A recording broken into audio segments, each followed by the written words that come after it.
Yay! As promised, one holiday lecture. Now then, it might seem a little weird or hard to celebrate a holiday that's about gathering in really big groups and going outside to do that when we're still all under quarantine, but we can learn the history of the holiday. So let's go ahead and do that. Hell yeah. Then just move myself off to the side. For this lecture, you're going to need just something to write with. That's it. At the end, in order to get, your holiday lecture point, you'll need to have 3 facts about the green side of Mayday and 3 facts about the red side of Mayday, and you'll drop them into a discussion board on Schoology. Easy peasy. So, you can pause me and go get that together. All right, cool. Back then. So, let's start at the beginning. What the heck is Mayday? Mayday is one of those holidays that I feel like appears on calendars like Arbor Day or Flag Day, and people are like, what is that? Right. In fact, as a little kid, you might have made the little construction paper flower cup, and the idea is you would hang it on someone's door, and then you would ring the bell, and then run away. That's what we did when I was a kid. It's the nicest version of Doorbell Dash ever. Big guy. But what is Mayday? Mayday can be actually a little bit confusing because there's 2 aspects to Mayday. Mayday is many things to many different people, and it's partly because the holiday's so old. It's not only an ancient religious holiday, but it's also a modern secular one. So let's talk about those 2 aspects of Mayday, the green and the red. We'll start with old Mayday. Heck, got the right costume for it. So, old Mayday is the older, greener side of the holiday. The holiday is so old that, there are poems that reference it that go so far back that they're not in English. In fact, here's the earliest version of Middle English that I could find that's legible, or, well, understandable by a modern English speaker. Let's see how much you can get from it. At a spring well, under a thorn, there was a boat of bale, a little hero form. There beside stand a maid, full of love and bound. And whoso will teach true love, in her it shall be found.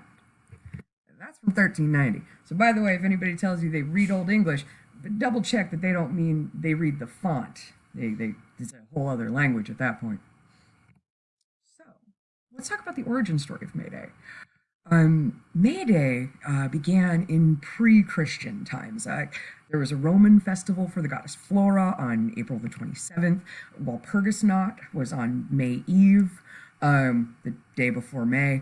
In Germanic countries, the Gaels, in the UK, had Beltane on April the 30th.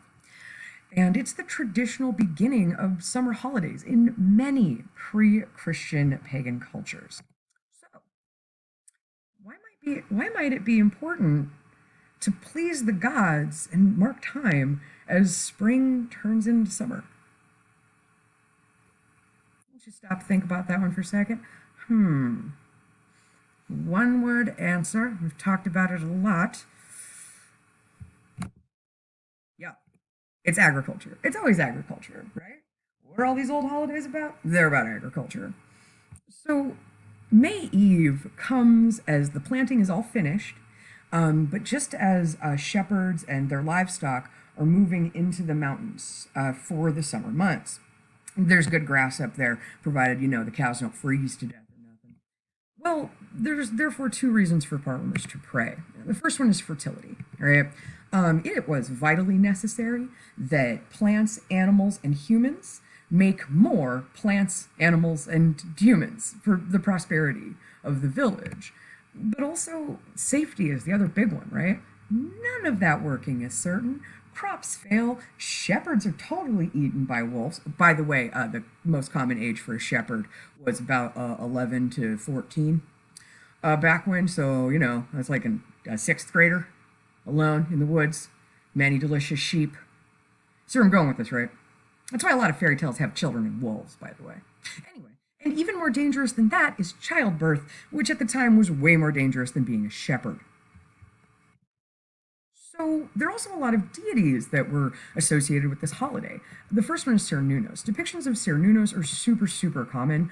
The horned god is on like a bunch of old carvings all over northern and western Europe.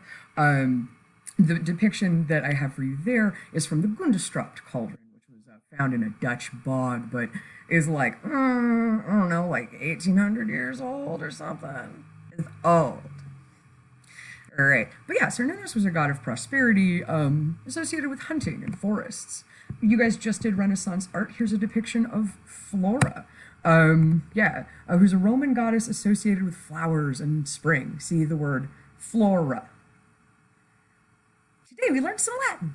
All right. But check it out. There were so many more. So many more. Oh my God.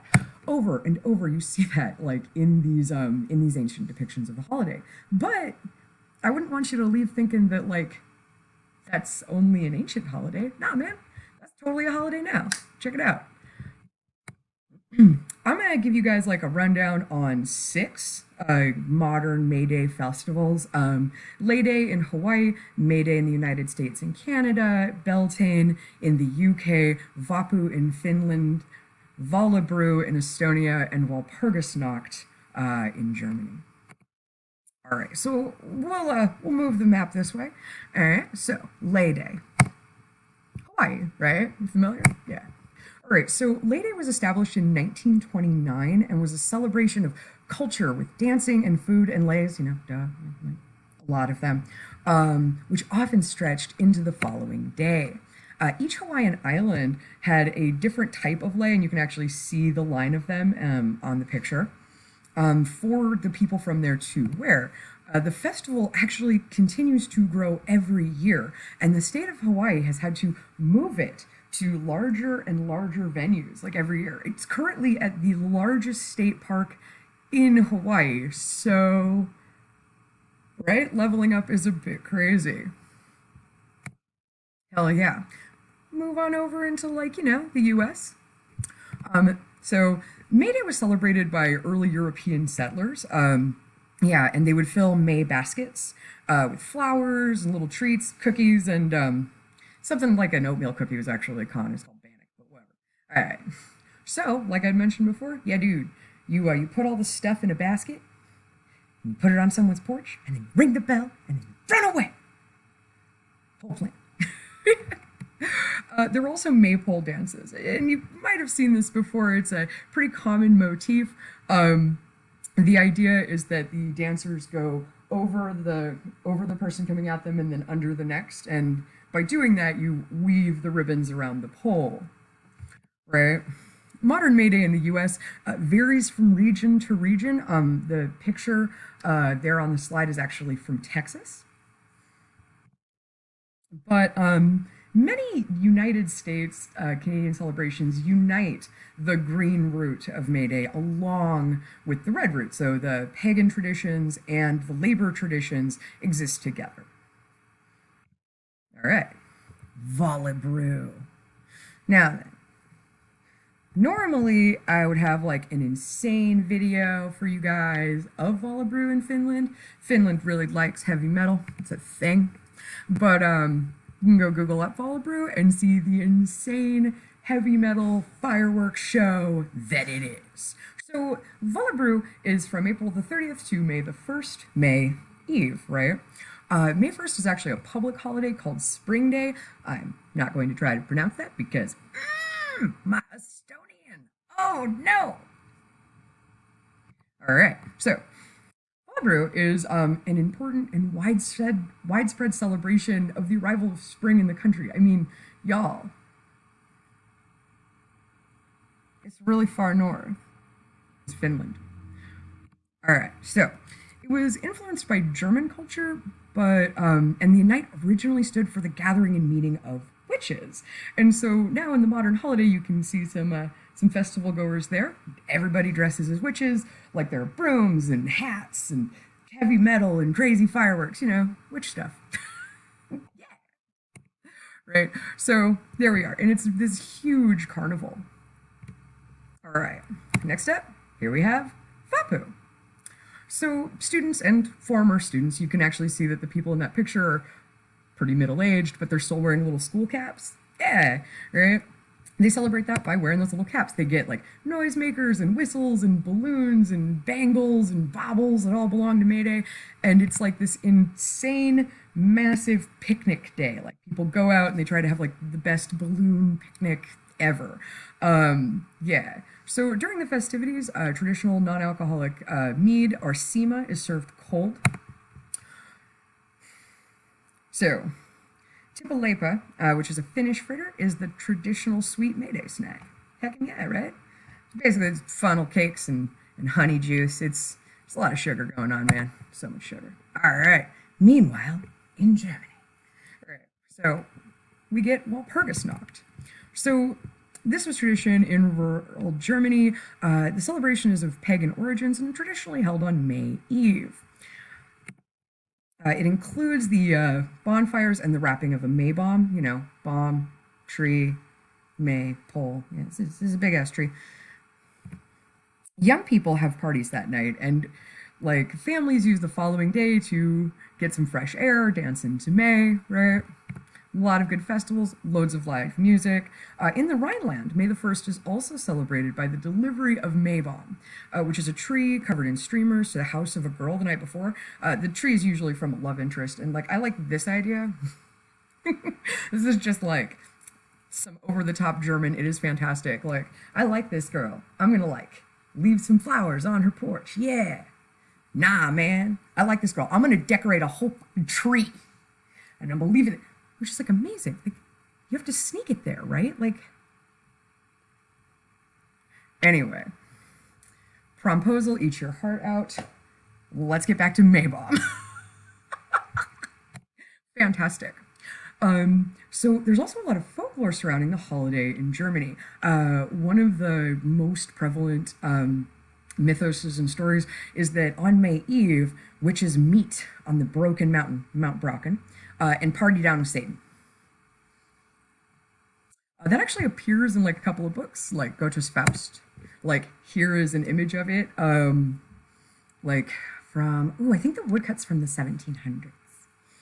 Heck yeah, and that specific Walpurgisnacht party features really prominently in like famous German literature, like Goethe's Faust, which you haven't read yet, but if you carry on studying German after a while, they will make you read it.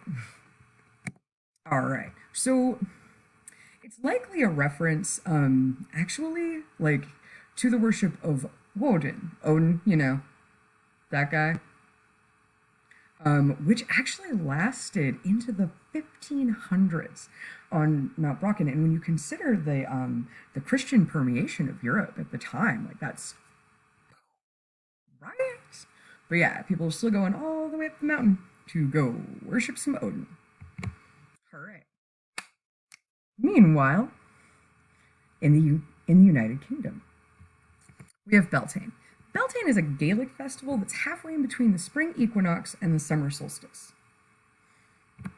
And it's one of 4 seasonal fire festivals that exist on the old, like, calendar. It marks the beginning of summer. If you remember all the way back to the Halloween lecture about how there were only really 2 seasons, you know, there was summer and there was winter, and Samhain marked, you know, death and the moving into winter. Well, Beltane the exact opposite, right? It's like opposite day Halloween, so it's about like life and the color white and festivals and flowers and fire, right? Yeah. It's the beginning of summer. So rituals were performed to protect and encourage growth. Among them are, I'm suddenly blanking on the name for the bell dancers. Oh no! It'll come to me later in this lecture and I'll just randomly yell it. This will be Morris dancers. They are Morris dancers. Ha! Yeah, I know stuff. All right. So during this holiday of Morris dancers, they drum out, you know, all of the old, cast out evil spirits, things like that. Sacred fires are also lit. Their flame, smoke, and ash was used as part of religious ceremonies to drum up protection. Now they're just kind of traditional things that a lot of Gaelic people do. Here we have Morris dancers, 2 cool fires. The thing you'll notice about the fires is that there's 2. The idea is that people would walk between them. Livestock were also moved between 2 fires. Right. Here's some druids like carrying that out. If you're thinking to yourself, wait a minute, Ireland doesn't have a mountain that big, you're right. That particular set of druids is actually from Colorado. All right, so this holiday was once observed throughout the Gaelic world, and it's in early literature. It's associated with important events in Gaelic myth, like, yeah, dude, it was a BFD. Fantastic. In fact, modern Beltane still exists in places where it once was. At the top here, we have the Beltane Fire Society. They are in Edinburgh. You'll notice that, like, besides having, the crazy cool May Queen and her green man, we also have just, like, modern security, like, just that guy's just hanging out. That's because it is a public holiday in all of those ways, and that includes, municipal stuff, like security. Fantastic. All right, now on to New Mayday. And I can't think of a better way to do this than with a costume change. All right, so modern festival, the red side of Mayday, the labor side, the protesters on the street. What does that have to do with old pagan gods? All right, so check it out. Boop. I hate when my slides don't work. All right, cool. So let's go to the newer, redder side of the holiday. All right, so since we began Green Mayday with a quote, Red Mayday also gets a quote. And it's, of course, from Karl Marx. Workers of the world unite. You have nothing to lose but your chains. All right, so this is going to take its own origin story. So we start with the holiday is American. And it really got its kickoff with the Chicago Haymarket affair. So, all right, back when, turn of the century, right? There's no such thing as a weekend. There's no such thing as overtime or mandatory work week. Children are still totally allowed to work in factories. Children. You guys like working in factories, right? Hell yeah. Right. So workers, tired of being worked to death, decided that they would meet in solidarity, right? Good idea. They made this whole big party, basically this huge event. At the Chicago Haymarket, I had speeches, people came to picnic, people brought their children, right? People planning on rioting, by the way, don't bring their children. All right, cool. It also included the mayor. The actual mayor of Chicago was there and gave a speech. Until somebody threw a bomb. It was really cool. Yeah, it was a cool day. Someone threw a bomb. And no one knows who. To this day, still don't know. But what did happen was that the police panicked. They fired on the crowd. 8 people were killed. 40 people were wounded. Mostly the people hurt were civilians. And out of all the officers that were killed, all of them except for one were harmed by friendly fire because the police just shot wild into the crowd. After it, a kangaroo trial happened and 3 men were hanged. We're not sure who did it, but we know that those 3 guys didn't. Yeah. So, what eventually went on to happen is that this was a galvanizing event for American labor and a lot of people on the left.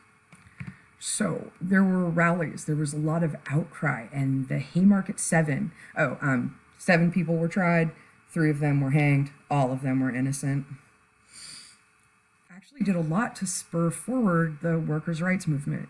In the United States and actually all over the world. May 1st is now International Labor Day. Everybody gets the day off. So if you kind of wondered, wait, all these countries, everybody seems to be really doing it. They all have a day off because they all have the day off. All right, so in the United States, the holiday is not officially recognized in the U.S., despite its American origin. However, around the world, the holiday is recognized in 66 countries. Let's take that to a map. Bam! So all of the countries in blue are countries that have an International Workers' Day or another public holiday of a different name on May the 1st. It's a lot. Yeah, dude. So, 20th century Mayday. Okay, well, what's everybody up to? The focal points for demonstrations are by various socialist, communist, and anarchist groups. Mayday is an important official holiday in many communist countries. Mayday celebrations typically feature like elaborate popular parades and even military parades, like the USSR famously had big military parades for it as well. So yeah, that's the early 20th century. What are people doing now in the 21st century? So, common rallying causes, like things that are getting people out there. Workers' rights. People are currently campaigning for 30-hour week, 6-hour day, minimum wage reform, workers' compensation and benefits, immigration reform, and immigrant rights are also very common popular themes. The enforcement of civil rights. BLM is always doing something for May Day. Yeah, ending the exploitation of immigration of immigrants and the fair distribution of resources. Yeah.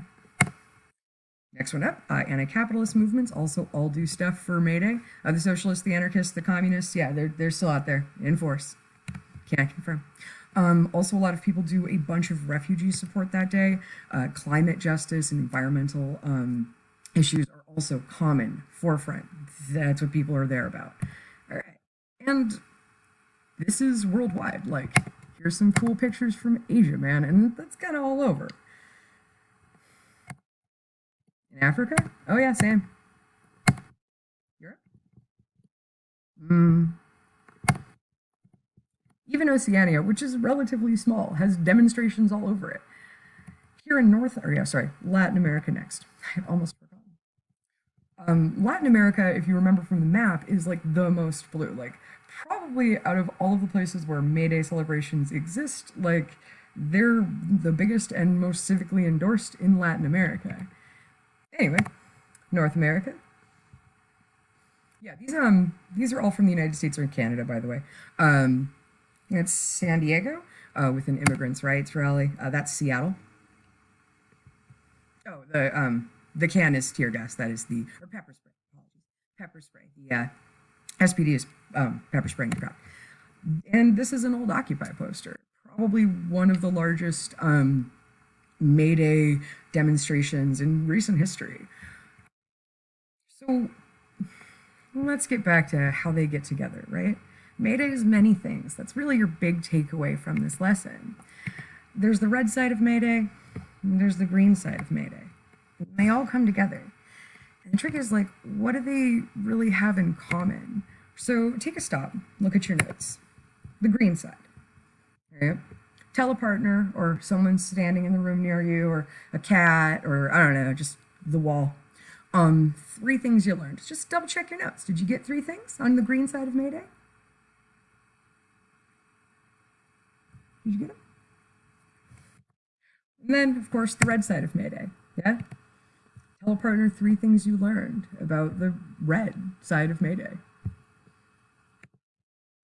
Last step, to move these 2 things together. The anarchists that originally put the Haymarket Square rally on May the 1st were doing it because they also longed for prosperity and security. See, it wasn't unintentional that it wasn't unintentional that they chose that day. They chose that day because it was that ancient holiday. They chose that day for the workers because the workers and the farmers are really similar in this right. And I think this quote really sums it up. What the woman who labors wants is the right to live, not simply exist. The right to life as the rich woman has the right to life, and the sun and music and art. You have nothing that the humblest worker has not a right to have also. The worker must have bread, but she must have roses too. That pretty much sums up my May Day stuff. Yeah, dude. Good luck on the rest of your homework, and I hope you enjoyed this holiday lecture.